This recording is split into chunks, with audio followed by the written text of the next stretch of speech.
Hello there. Let me start you off with a little something. Money is all around us, right? We need money to buy that brand new spanking iPhone 7 that magically bends in your pocket. Money is what gets you that dress that'll look really good on you from Forever 21. You know exactly what dress I'm talking about.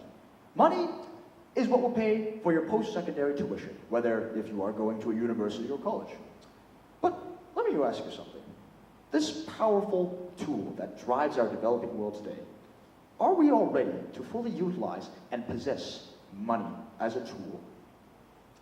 Hello everybody, my name is Shingo Abeta, a high school student here at Bur Oak Secondary School. Today, I want to talk about something a little bit more on the practical side of things when we talk about the theme of what now. More specifically, I want to talk about how we can start preparing for the problem of financial roadblocks. Because like I said, money is everywhere, and we need a lot of it to get through our daily lives. In fact, let me share with you a little statistics. The Government of Canada website showed that, on average, an Ontario household uses $85,000 on living expenses alone in the year 2014. And that number is on the rise. $85,000. Think about that for a second. On average, college tuition costs about $10,000 to $11,000 plus supplies, minus residence. And for university, it costs about $15,000 to $20,000. In a single year, an average Ontario household uses 4 years' worth of university tuition. In a single year, an average Ontario household uses the amount of money that will set you up for life in education. That's crazy. That's a lot of money. And despite that fact, Canadians, it shows, we are not saving as much as we should. A survey done by Polera for the Bank of Montreal in 2015 found that, on average, Canadians only have $41,000 in savings. $41,000. And 56% of those people have only $10,000 in savings. Now, it's even worse in America, where a Google Consumer Survey found out that 62% of people only have $1,000 or less in their savings account. And 21% of them don't even have a savings account. They literally are living a paycheck-to-paycheck lifestyle. Now, let me tell you a little story. This was about a little coworker that I used to work with at a retail store. She was a very smart woman, mind you. She took a neurobiology course at Guelph, and at that time she was taking an online course to become an addiction study specialist from McMaster. I came in the store one day, and she was wearing this new all-black work attire. And I said, "Oh, that looks really good on you." And she said, "Thank you. I spent $500 on this dress, and I only have about $20 left in savings overall." Wait, hold on. No. $20 overall. That's not even enough to buy you groceries. What happens if something came up for your online course, like supplies or a special tuition that you had to pay? You won't be able to pay for anything. Your paycheck isn't in the next 2 weeks. What are you going to do? Other than the obvious fact that money gets you assets, like food and clothing, there are more pressing benefits as to why we should start saving money now, and not instead of later. Number one, financial independence. Now, when you have a substantial amount of money saved up, that means you are financially independent. Being financially independent allows you to make more flexible and more lenient choices in your lifestyle compared to a paycheck-to-paycheck lifestyle.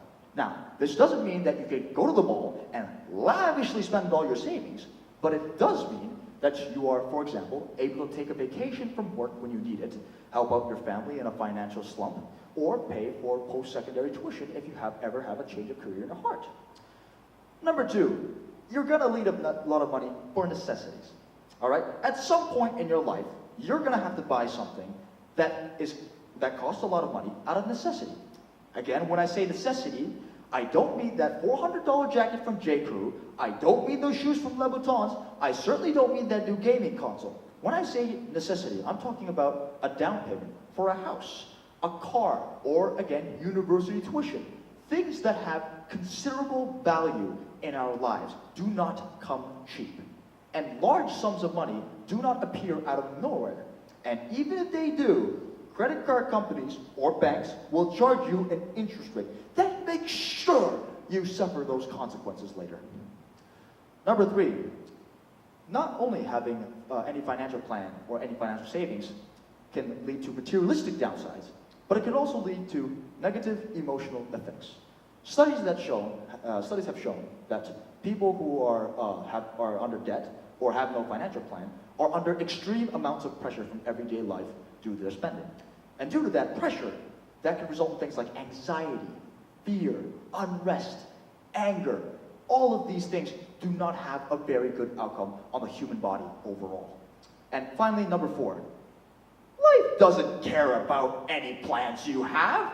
You could plan your life 50 years from now, and life will take those notes that you've made up for the future and it will say, oh, these are some nice plans you made, and shucks it out the window.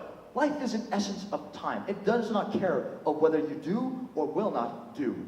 So, when life throws you a curveball, is it not better to have a reliable asset saved up, such as money, to counteract that curveball, rather than not being prepared for it at all? What I'm trying to say is, money is an important asset in our lives, and we need to start saving now. If we start saving now, not only will we have a substantial amount of money saved up for the future, but we will have learned and mastered the skill of self-control and financial management. And other than the actual money that you are able to put aside, that skill and those skills will set you up for life. And no amount of financial setback can hinder you too deeply. Now, there are tons of ways and techniques in order to start saving money, but to put it bluntly, start putting your money in a savings account right now. You don't have a savings account? Go to the bank and make one. Actually, no. In fact, before all of this, make a time machine, go back 10 years, and tell your younger self then to start saving money now. That's how important it is. Even the smallest things like interest rates rack up over 30 to 40 years. Things like 0.01%. That stuff may look small now, but it'll look like a pretty big difference in a long-term view. So, here's a little something to start you off with a habit of saving. Do yourself a favor and pay yourself. Now, more specifically, what I mean pay yourself is that whenever you get any sort of income, say from a paycheck, from an allowance, or that $5 bill you picked up from the floor, anytime you get any sort of income, set aside a certain percentage of that money, say 20 to 30% in the savings account. Even before you pay off your expenses, even before you buy that nice dress, even before you do anything with that money, put it in a savings account. This will teach you to live on a tighter budget and adapt your lifestyle to that tighter budget, paving the road for financial discipline. Now, other convenient choices might be making a budget plan. So, record all of your purchases and your transactions that you make in a single month, keep your receipts, and at the end of that month, you can figure out where in life you're spending the most amount of money by sort of going back on your records. And from there, you can map out where in life you can start cutting back costs from. And it's also nice to have a trusted friend help you out with this as well, because they can help you with the choices and the purchases that you make in your lifestyle, and obviously, 2 heads are better than 1. Finally, this is something personally that I picked up from over the years. When I was 8 years old, I wanted a Lego toy set. I know, Lego toy sets, the kids only use them for 3 days, they cost a lot, and once the kids are done playing with it, they leave it on the floor, and it's a minefield for everybody, but I wanted that toy. So, I went to my mom and dad, and I said, hey, I want this Lego toy, give it to me. And instead of them just buying it for me straight up for Christmas, or giving me an allowance, they picked me up, put me in the car, drove me to a newspaper delivery center, and said, here you go, son, go get a job now, we're not paying anything for you. So, ever since then, since I started earning my own keep, I've only made sure to purchase things that I only really wanted, or only necessary for me. So, I thought of every purchase like a tattoo. Now, when you say you want a tattoo to somebody, they'll probably have this saying where you say, if you wake up in the morning in the next 3 years from now, and have that same thought of getting that tattoo for 3 years, when you wake up in the morning, then you get that tattoo. Think of your purchases in the exact same way. If you want to buy something that costs a lot, and you really have that temptation, control yourself.